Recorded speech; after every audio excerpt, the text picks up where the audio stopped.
আজকের রেসিপি লাউয়ের খোসা ভাজা। লাউয়ের খোসাগুলো কুচে নেওয়া হয়ে গেছে, পেঁয়াজ লঙ্কা সব কুচি করে রেডি।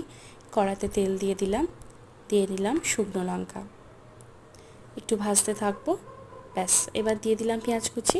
পেঁয়াজটা একটু ভাজি ভাজি করে নেব।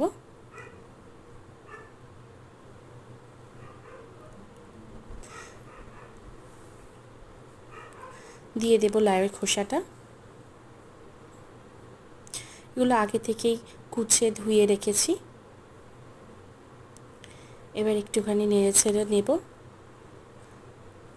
এরপর দিয়ে দেব লবণ, হলুদ, আর দিয়ে দেব লঙ্কা কুচি দিয়ে দিয়েছি। লঙ্কা কুচিটা একটু ভাজা ভাজা হয়ে আসার পরে দিলেই ভালো হয়, এতে লঙ্কার ফ্লেভারটা খুব ভালো পাওয়া যায়। এবারে আস্তে করে গ্যাসটাকে দিয়ে দেব আর এটাকে ভাজতে থাকবো।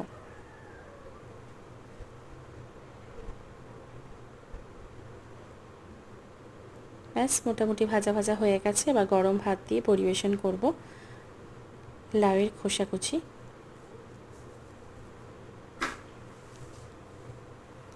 ভিডিওটা দেখার জন্য ধন্যবাদ।